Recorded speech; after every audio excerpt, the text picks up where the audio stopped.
बिस्मिल्लाहिर्रहमानिर्रहीम। अस्सलाम वालेकुम वीवर्स, उम्मीद है आप सब लोग खैरियत से होंगे, ठीक ठाक होंगे।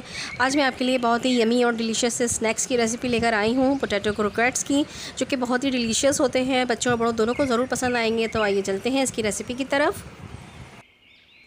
मेरे चैनल को सब्सक्राइब कीजिए और बेल के आइकन को प्रेस करके ऑल के बटन पर क्लिक कीजिए, ताकि आपको मेरी हर आने वाली नई वीडियो सबसे पहले मिल सके।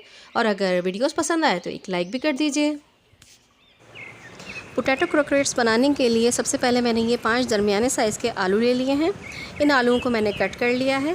अब कट करने के बाद मैं इन आलूओं को बॉईल करूँगी। आलूओं को आपने बहुत सॉफ्ट बॉईल करना है, ज़रा से भी हार्ड ना हो आलू, क्योंकि हमें मैश करना है इनको, तो बहुत ईजीली मैश हो सके इतना अच्छे तरीके से हमें इसको बॉईल करना है। ये देखिए व्यूअर्स, आलू बॉईल हो चुके हैं। अब मैं इसे मैश कर लूँगी अच्छे तरीके से। आलूओं को मैंने मैश कर लिया है। अब मैं इसमें 2 अंडों की जर्दियाँ ऐड कर दूंगी। एग वाइट को मैंने अलग रख लिया है और इसमें सिर्फ मैंने अंडे की जर्दी इस्तेमाल की है।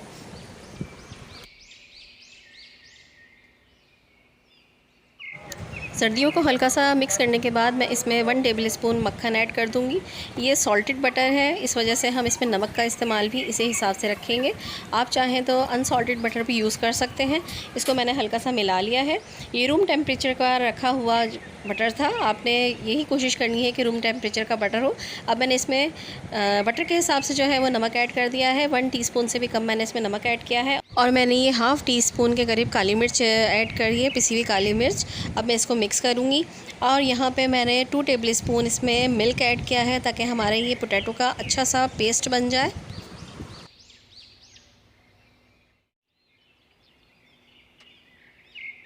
अब हम इसको अच्छे तरीके से मिक्स करेंगे और मैश करते जाएंगे साथ साथ, ताकि एक बहुत अच्छा सा और स्मूथ सा पेस्ट बन जाए।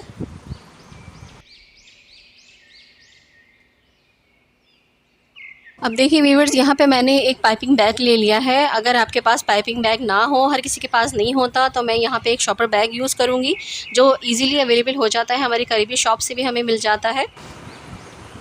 अब मैं सारा बैटर इसके अंदर डाल दूँगी। सारा बैटर इसमें डालने के बाद देखें, हमें इस तरह से एक कोन बना लेनी है और ये जो थैली की नोक है मैं इसे कट कर दूँगी। अब देखिए यहाँ पे मैंने एक ट्रे में शॉपर बिछा लिया है। अब मैं कोन की मदद से इस तरह से लाइंस बना लूँगी। थोड़े थोड़े फासले से हमें लाइंस बनानी है और कोशिश करनी है कि सेम थिकनेस इसकी हो। ये देखिए, अब मैं इसको 1 घंटे के लिए फ्रीज़र में रख दूँगी, ताकि ये सेट हो जाए। 1 घंटा हो चुका है। 1 घंटे बाद फ्रीज़र से निकाल के मैं इनके पीसेस कर लूँगी इस तरह से। अब मैं इन सारे पीसेस को एक प्लेट में निकाल लूँगी। अब एग वाइट जो मैंने अलग से रखा हुआ था, हम उसको फेंट लेंगे, क्योंकि अब हमें इसकी कोटिंग करनी है। कोटिंग के लिए हमें चाहिए होंगे ब्रेड क्रम्स, एग वाइट, आप चाहें तो पूरा एग भी यूज़ कर सकते हैं। और यहाँ पे ये है खुश्क ड्राई मैदा, ऑल पर्पस फ्लोर। अब सबसे पहले हम इसकी कोटिंग करेंगे मैदे में। अच्छी तरीके से हम इस पर मैदा लगा लेंगे। मैदे के बाद मैं इसको डिप करूँगी एग वाइट में। एग वाइट के बाद हम इसको डालेंगे क्रम्स में और अच्छी तरीके से इसकी कोटिंग कर देंगे ब्रेड क्रम्स से। इसी तरह से सारे क्रोकेट्स की कोटिंग करके हम इसको प्लेट में रखते जाएंगे।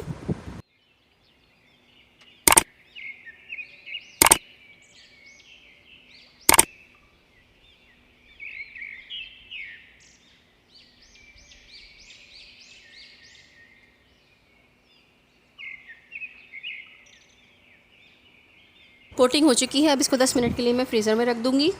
10 मिनट्स फ्रीज़र से निकाल के मैं इनको कर लूँगी डीप फ्राई। इनको हमें गोल्डन ब्राउन सा करना है। बहुत अच्छा सा सुनहरा सा कलर जब आ जाए इसका, तो हम इनको निकाल लेंगे।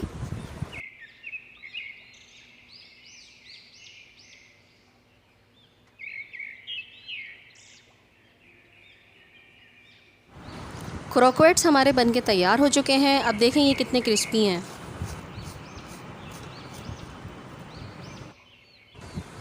यमी सा टी टाइम स्नैक हमारा बनके तैयार हो चुका है।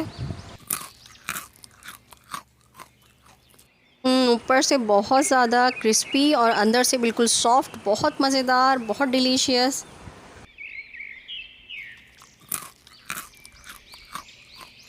सो सो व्यूअर्स, लग रहे हैं ना बहुत डिलीशियस, बहुत मज़े के हैं, मेरा तो हाथ ही नहीं रुक रहा। और ये रेसिपी आप बच्चों को लंच बॉक्स में भी दे सकते हैं, बहुत ही हेल्दी रेसिपी है।